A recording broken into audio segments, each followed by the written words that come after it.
నటి ఐశ్వర్య భర్తపై Jubilee Hills police station లో కేసు నమోదైంది. ఐశ్వర్య టీవీ సీరియల్స్ లో నటిస్తుంది. ఈమె భర్త శ్యామ్ కుమార్ ఫోటోలు మార్ఫింగ్ చేసి డబ్బుల కోసం బెదిరిస్తున్నారని రమేష్ బాబు అనే వ్యక్తి జూబ్లీ హిల్స్ పోలీస్ స్టేషన్ లో ఫిర్యాదు చేశాడు. దీంతో పోలీసులు నటి భర్తపై పలు సెక్షన్ల కింద కేసులు నమోదు చేశారు. కమలాపురి కాలనీలో నివసిస్తున్న వ్యాపారవేత్త రమేష్ బాబుకు 3 ఏళ్ల క్రితం కుటుంబ సభ్యుల ద్వారా టీవీ నటి ఐశ్వర్యతో పరిచయం ఏర్పడింది. 2023 సెప్టెంబర్ 6న ఐశ్వర్య శ్యామ్ కుమార్ పెళ్లి చేసుకున్నారు. పెళ్లైన కొద్ది రోజులకే వారిద్దరి మధ్య గొడవలు జరిగాయి. దీంతో సెప్టెంబర్ 26న రమేష్ బాబుకు శ్యామ్ కుమార్ ఫోన్ చేసి తనకు 10 లక్షలు ఇవ్వాలని, లేకపోతే ఐశ్వర్యతో దిగిన ఫోటోలు మార్ఫింగ్ చేసి వైరల్ చేస్తా అని బెదిరించాడు. రమేష్ బాబు లెక్క చేయకపోవడంతో శ్యామ్ కుమార్ చెప్పినట్లు చేశాడు. ఈ నెల 12న ఓ ఛానల్లో శ్యామ్ కుమార్ మాట్లాడుతూ గతేడాది అక్టోబర్ 9న తన భార్య రమేష్ బాబు ఒకే గదిలో ఉండడాన్ని చూసినట్లు చెప్పాడు. కానీ ఆ నెల 4 నుంచి 14 వరకు తాను ఆస్ట్రేలియాలో ఉన్నట్లు రమేష్ బాబు చెప్పాడు. తన గౌరవాన్ని దెబ్బతీయడానికి శ్యామ్ కుమార్ ప్రయత్నిస్తున్నాడంటూ జూబ్లీ హిల్స్ పోలీసులకు ఫిర్యాదు చేశాడు. ప్రస్తుతం మనకు ఫోన్ లైన్ కు ఐశ్వర్య భర్త శ్యామ్ అందుబాటులో ఉన్నట్లు తెలుస్తుంది. శ్యామ్, చెప్పండి, అసలు ఏంటి ఈ ఫోటో మార్ఫింగ్ ఇష్యూ? ఆ మార్ఫింగ్ అనేది ఫోటో కాదు మేడం, అది రమేష్ అన్నదానికి మాకు ఎటువంటి గొడవ లేదు మేడం. ఆ రోజు అతనే ఫోన్ చేసి నేను మా వైఫ్ ఉన్నప్పుడు కాన్ఫరెన్స్ కాల్లో అతనికి వేరే నంబర్ నుంచి కాల్ చేసి పవర్ చేతను ఫోన్ చేసి నన్ను నా పేరెంట్స్ తిట్టడం జరిగింది.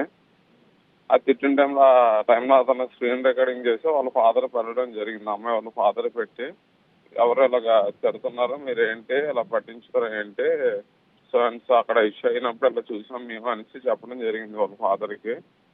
వాళ్ళ ఫాదర్ నుంచి పెళ్లికి ముందు మీరు చూసుకోవాలి కదా, ఇవన్నీ మాకెందుకు, అమ్మాయి ఫ్రెండ్స్ అమ్మాయి కోసం వస్తారు మాట్లాడతారు, నన్ను అడగకు, పెళ్లి చేయడం వరకే మా బాధ్యత అని చెప్పారు. మేము వాళ్ళ ఇంటికి రెస్పాన్స్ సరిగ్గా బాగాలేదని నేను మా మదర్ విశాఖపట్నంలో వాళ్ళ ఇంటికి వెళ్ళడం జరిగింది. కానీ వాళ్ళు ఎటువంటి డోర్లు అవి తీయకుండా మేమే రివర్స్ గొడవకొచ్చు అని చెప్పి అక్కడ లోకల్ పిఎస్లో కంప్లైంట్ ఇవ్వడం జరిగింది.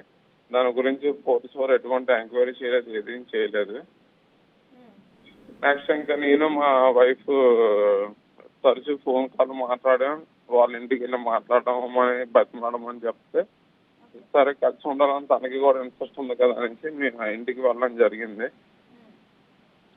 ఈ లోపల ఇంకా ఇలాగా జరుగుతున్న టైంలో నేను మొన్న ఫెబ్ 14th నేను హైదరాబాద్ రావడం జరిగింది.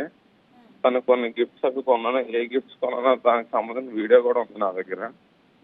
అవి ఇంటికి పంపిస్తే ఆ ఇంట్లో లేరని తెలిసింది, అవి షిఫ్ట్ అయిపోయిందని చెప్పారు.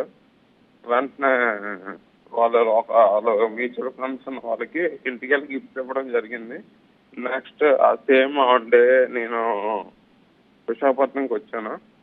15th వీళ్ళు గచ్చిబౌలి ఉమెన్స్ పిఎస్లో నా మీద అమ్మాయి మీద నేను దాడి చేయడానికి వచ్చానని, అక్టోబర్ 26న మాకు అయినప్పుడు కాన్వర్సేషన్ అవి ఎడిట్ చేసి అమ్మాయి నన్ను ఇలా తిట్టాడు మా ఆయన అది ఇది అని చెప్పి వాళ్ళు కొన్ని ఇన్ఫ్లుయెన్స్ అంతా ఉపయోగించి కేసు పెట్టడం జరిగింది. Okay, thank you Shyam Kumar గారు.